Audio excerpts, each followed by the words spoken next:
Hey beautiful people, welcome back to our YouTube channel and thank you so much for joining today. So today's video I want to talk about the issue of immigration to Canada and other countries. If you've been following my channel for a couple of days now, or maybe if you are an old follower, you would always hear me mention the fact that it is always good to take action immediately there is a way, or immediately there is an opportunity.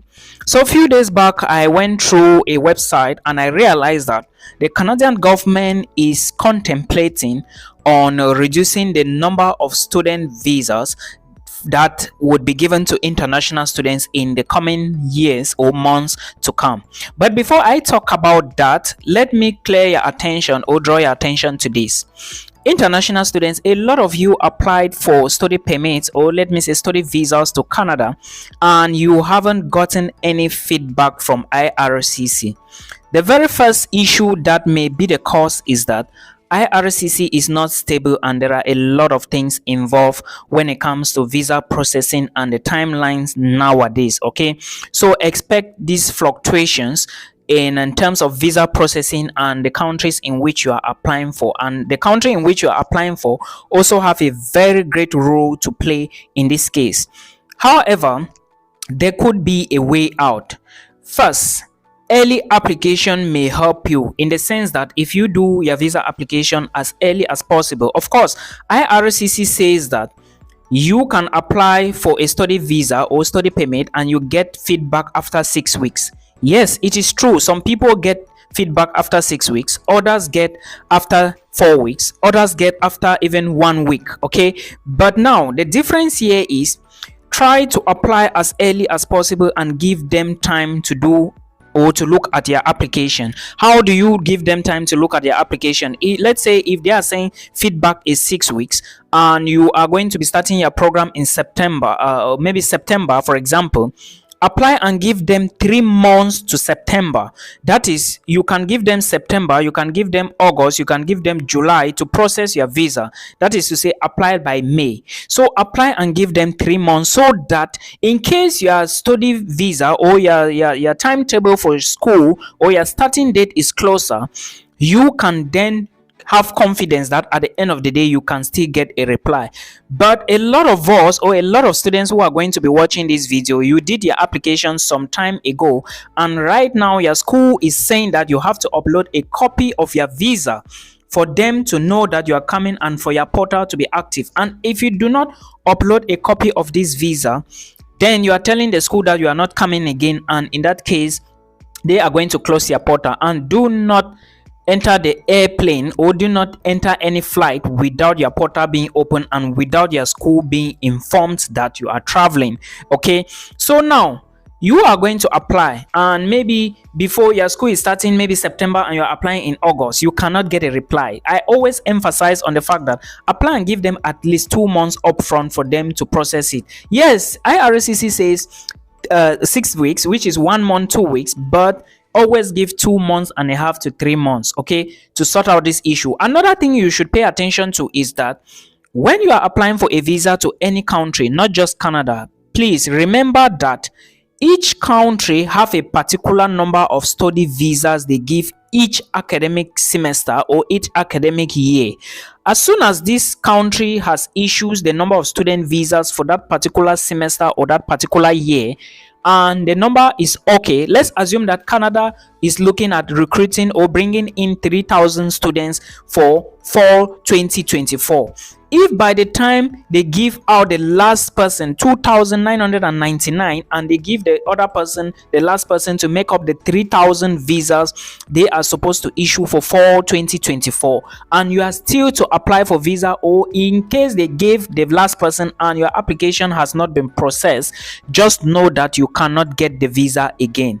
Okay, I will suggest you carry on. So this is something international students need to know. All these countries like this, they have a particular number of students they take each year into their country or each semester. As soon as they have gotten the limit, you can't get a visa again. So early application is very important. Now let's move back. Canada is saying that they want to reduce the number of student visas they are going to be given for international students to migrate to Canada and study. The reason is because of housing. Maybe they are facing shortage of accommodation and now they are already thinking on what they are going to do. So point number one, expect visa delays. Point number two, expect a lot of rejections up front. So if you are applying for a Canada visa, please, I will encourage you to do more research and pay attention to the course you are applying to, because now there will be more rejections than usual in case this is put into consideration, because they are looking for possible ways to stop some international students of immigrating to Canada because of housing processes. I hope you understand. So make sure you consider other options. The reason I'm talking about this is to look into other countries. Do not just base your mind on Canada. You can look at USA as well. You can look at maybe Australia. You can look at Denmark. You can look at Belgium. You can look at Sweden, and you can equally look at other countries, irrespective of the fact that, or if you have the resources, just make sure you open your chances so as to apply to many schools as possible. Now, let me go again to another fact. Yesterday, someone booked an appointment with me, and when I went through, we talked, he told me he was devastated and a whole lot was going on. According to him, it is an agent who did his application. I don't know what happened. I really don't want to know, because I've been given advice here many times. Now, the application was rejected, and when I checked the rejection form, there were 4 reasons. The first one was talking about assets. The second one was talking about proof of funds. The third one was talking about home ties. And the other one was inconsistency in the application. What am I trying to drive here? When you put in different details, you say A on your application form, you say B on your family form, then on your letter of explanation you are saying C. That is inconsistency in your application. It is not supposed to be done like that for visa application to Canada. So please, if you are doing this, make sure you pay attention to the details so that you shouldn't get such a rejection, because it shows that on his application there was some mix up somewhere where the visa officer didn't understand. Mix up of information would give you a reason like this: inconsistency in your application. Secondly, they talked about home ties. He didn't show sufficient proof that he was going to return back to his home country. Like I have always said, everything you are explaining on your letter of explanation, always tie it back to your home country. Make them understand that without this program, you cannot carry out the project in your community that you want to study. And without the project, you cannot execute that plan very well.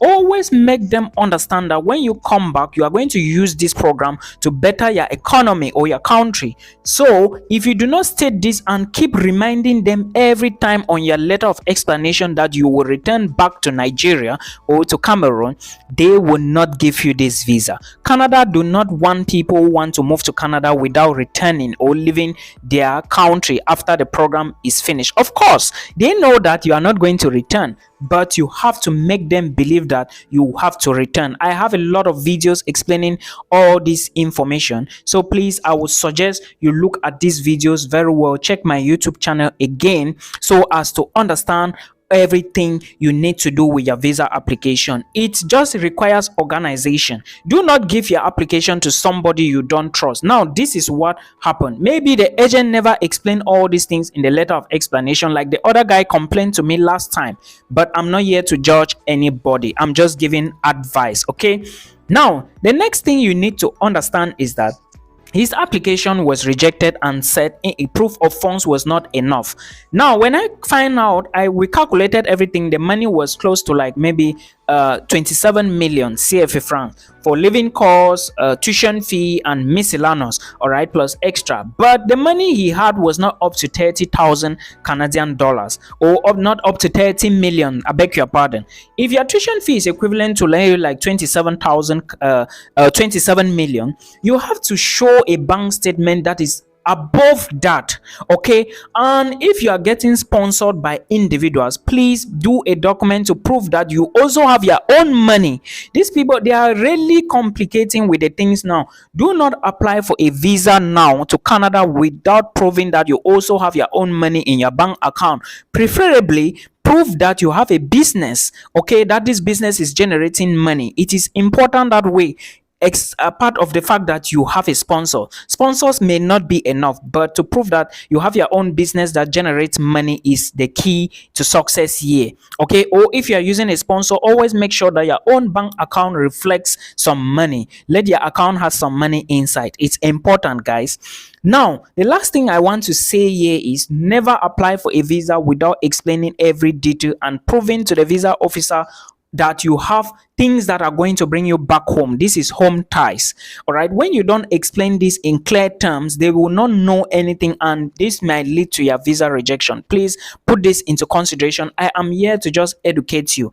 If you are planning to move to Canada as of next year, I will advise you to apply to Canada and equally apply to countries in Europe, like even Slovenia, Slovakia, Czech Republic. These are easy countries to immigrate to. Lithuania now is given by the temporary residence permit, and it's easy now to get a visa to Lithuania. What about that? So please put this into consideration and try to consider a lot of things. It is very, very important. Okay, I hope this video helps you. Till we meet again in another one.